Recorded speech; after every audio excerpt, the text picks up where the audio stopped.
국방과학연구소, 쉰돌 맞아, 합동시연회 무인전투기 핵심기술연구도 착수. 드론 격추 전자기 펄스 장비 등도 공개. 미래 50년 비닉 무기 개발 집중. 초소형 정찰위성 띄우고 레이저로 드론 요격. 미래 첨단 무기 첫선. 지상에 있는 1m 크기 물체까지 정밀 관측할 수 있는 초소형 정찰위성이 개발된다. 스텔스 기능으로 레이더에 잘 탐지되지 않는 무인 전투기의 형상 설계를 위한 핵심 기술 연구도 속도를 내고 있다. 한국군 신무기 개발의 산실로 평가받는 국방과학연구소는 지난 3일 충남 태안의 안흥시험장에서 창설 50주년 기념 합동시연 및 전시 행사에서 이런 내용을 포함한 주요 연구 개발 과제를 처음으로 공개했다. ADD는 지난해 말부터 경제성 및 기동성이 우수한 초소형 영상 레이더 위성군 체계 개발의 지상 시험용 모델을 개발 중이라고 밝혔다. 이는 예비 설계 단계로 2023년 11월까지 개발을 마치는 게 목표다. 초소형 SAR 위성체는 원통형 본체의 날개형 태양 전지판이 달린 일반 위성과 다르게 가로 3m, 세로 70cm 크기의 직사각형 형태다. 앞면에는 레이더가, 뒷면엔 태양 전지판이 있다. 무게는 66kg 이하로 해상도는 1m급이다. 주야간, 악천후와 관계없이 고도 510km 궤도에서 지상에 있는 1m 크기의 물체까지 고해상도로 관측할 수 있다. 개발 성공 시 현재까지 개발된 초소형 정찰위성 중 제1이 가장 우수한 것으로 꼽히는 핀란드 제품보다도 더 가벼워 기동성이 뛰어날 것으로 전망된다. ADD 관계자는 북한의 이동식 미사일 발사대나 적성 국가의 군사적 이상 징후를 탐지하기 위해서는 주기적으로 자주 들여다봐야 한다며 이를 위해 대형 이성이 아닌 100kg 이하급 초소형 이성을 이용해서 준 실시간 개념으로 감시 정찰하는 것이 목표라고 설명했다. 이론상 초소형 SAR 위성 32대를 띄우면 30분 간격으로 북한 등 한반도 주변을 정찰할 수 있다고 ADD 관계자는 덧붙였다. 초소형 정찰위성 띄우고 레이저로 드론 요격. 미래 첨단 무기 첫선. ADD는 이번 행사에서 스텔스 기능이 있는 무인 전투기 핵심 기술 확보를 위한 연구를 진행 중인 사실도 언론에 처음 공개했다. 이 연구는 지난 2010년부터 시작돼 1단계 연구가 마무리됐으며 현재 2단계 연구가 막바지인 것으로 전해졌다. 연구 주요 내용은 무인 전투기의 형상 설계를 비롯해 스텔스 기능을 높여주는 전파 흡수 구조, 무미익 비행저 기술 등이다. 길이 14.8m, 전폭 10.4m로 고도 10km에서 마하 0.5의 속도로 최대 3시간 비행하는 것이 목표다. ADD 관계자는 우리나라의 경우 지상무기와 비교하면 상대적으로 항공 역사가 짧은 편이라며 당장 무기 양산을 위한 체계 개발 단계는 아니며 무인 전투기 개발을 위한 다양한 기술을 확보하는 차원에서 관련 연구를 진행 중이라고 설명했다. 초소형 정찰위성 띄우고 레이저로 드론 요격. 미래 첨단 무기 첫선. 이와 함께 ADD는 수중 감시, 정찰 임무를 수행할 수 있는 중대형급 무인 잠수정 체계에 필요한 핵심 기술 개발도 진행 중이다. 관련 기술이 확보되면 서해 북방 한계선 일대와 같이 군사적 긴장도가 높은 해역에서 장병을 투입하지 않고도 원격으로 북한 잠수정 등에 대한 감시, 정찰 임무가 가능해지는 길이 열릴 것으로 기대된다. 이번 행사에서는 적이 무인기나 로켓 등을 레이저빔으로 무력화할 수 있는 레이저 요격 장치 등에 관한 연구도 소개됐다.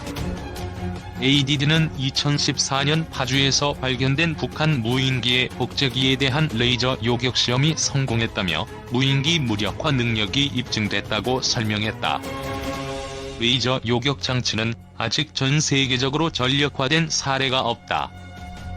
ADD는 이날 20kW 출력의 레이저빔으로 1km 거리에 있는 철판 유도탄 모형을 몇 초 만에 꿰뚫는 시연도 직접 선보였다. 북한 노동미사일과 동일한 재질의 철판 관통 시험 성공 영상도 공개했다.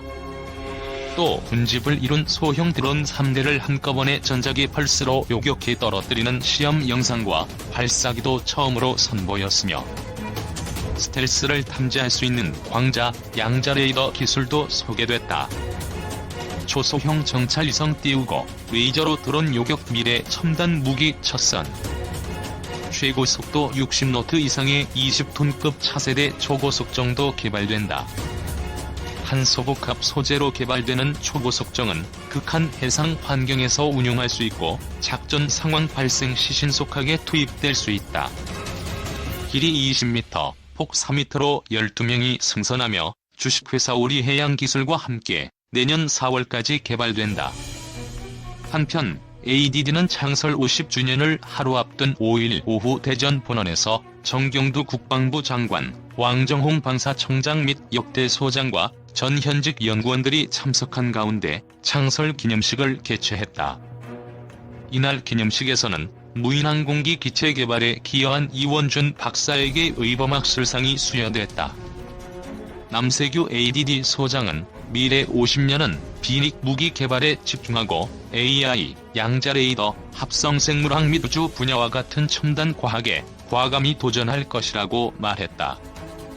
ADD는 1970년 8월 6일 자주국방의 초석을 기치로 박정희 전 대통령의 지시에 따라 창설됐다. 한국형 무기체계 및 핵심 기술 개발의 산실로 평가된다. 그러나 50주년인 올해 허술한 보안 관리 등으로 퇴직자에 의해 국방기밀 자료가 대량 유출되는 사건이 발생하면서 오점을 남겼다. 레이저, EMP로 무인기 등 격추 첨단 무기 첫 공개. 국방과학연구소가 정무인기나 로켓 등을 수 킬로미터 거리에서 레이저빔으로 무력화하는 레이저 요격무기. 소형 무인기 여러 대를 고출력 전자파로 동시에 쏘아 떨어뜨리는 드론 대응 전자기 펄스 발사기. 미래형 레이더인 광자 레이더, 양자 레이더 기술 등의 미래 무기를 언론에 처음으로 공개했다. ADD는 오는 6일 창설 50주년을 앞두고 지난 3일 충남 태안 안흥시험장에서 미래무기 언론 합동시연회를 개최했다. 합동시연회에서 가장 눈길을 끈 미래무기는 지난해부터 시작해 2023년 전력화를 목표로 ADD와 주식회사 한화가 개발 중인 레이저 요격무기였다. 이날 요격 장면은 우천으로 사전 녹화 영상 장면이 공개됐다. 지난해 9월 개발된 레이저 요격 장치를 활용, 3km 이하 거리에서 10kW, 20kW 출력으로 레이저빔을 쏘아 무인기를 떨어뜨리는 영상과 레이저빔 위력을 보여주기 위해 빔에 뚫린 모형 로켓 부착 철판이 처음 공개됐다. ADD 관계자는 레이저 요격 무기는 미국, 러시아, 중국, 영국 등 국방과학 선진국들이 개발 중이라며 우리나라 레이저빔 생성 기술은 미국에 이어 두 번째로 기술 격차가 1에서 2년에 불과하다고 말했다. ADD는 이날 군집을 이룬 소형 드론 3대를 한꺼번에 전자기 펄스로 요격해 떨어뜨리는 시험 영상 장면과 발사기도 공개했다.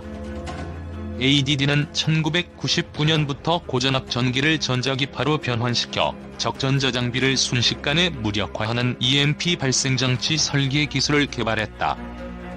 또 지상 1m 크기 물체까지 정밀 관측할 수 있는 정찰위성 기술인 초소형 영상 레이더 위성군 체계 개발의 지상 시험용 모델을 2023년 11월까지 개발할 계획이다.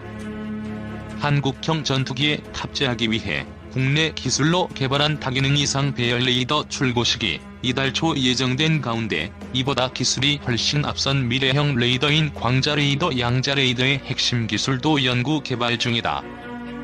ADD 측은 광자 레이더 기술은 레이저 광신호원과 광대역 전광 모듈레이터를 이용한 소형 드론 등 이동형 표적과 적으로부터 피탄 면적을 줄이기 위한 광자 레이더 핵심 요소 기술을 2022년 12월을 목표로 개발 중이라며 양자 레이더 요소 기술 역시 2022년 5월까지 개발할 계획이라고 밝혔다. ADD는 지상에 있는 1m 크기 물체까지 정밀 관측할 수 있는 초소형 정찰위성도 개발한다. ADD는 지난해 말부터 경제성과 기동성이 우수한 초소형 영상 레이더 위성군 체계 개발의 지상시험용 모델을 개발 중이라고 밝혔다. ADD는 또 신종 코로나 바이러스 감염증 유전체 정보를 기반으로 설계한 코로나19 유전체 치료제로 세포 및 동물 실험을 한 결과 치료 효능이 확인됐다고 밝혔다. 선진국 경쟁심만 레이저 무기 한국도 2023년 개발 완료.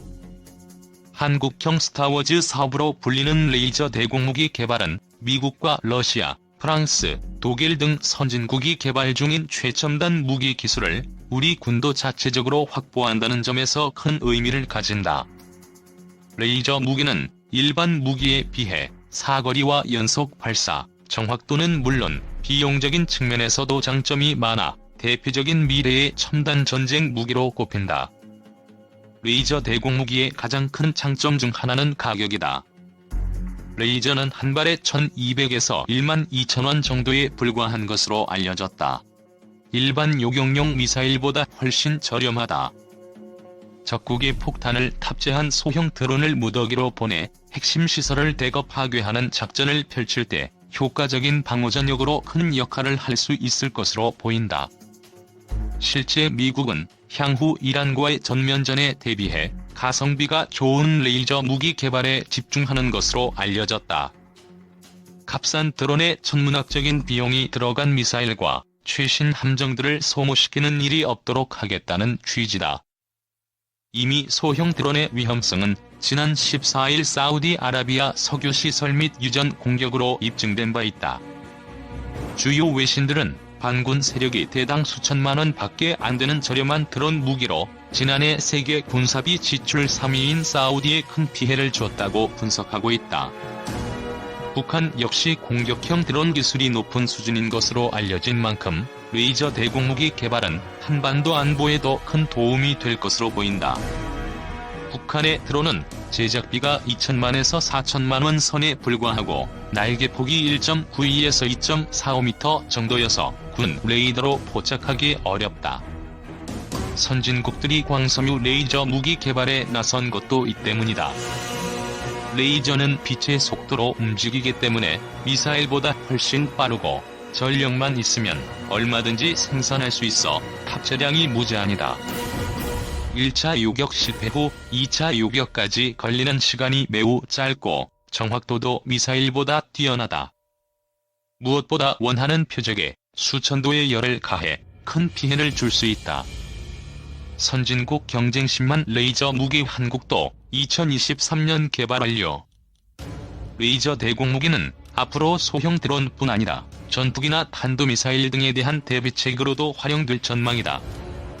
이미 러시아는 순항 미사일까지 요격할 수 있는 최신의 레이저 무기를 개발한 것으로 알려졌다.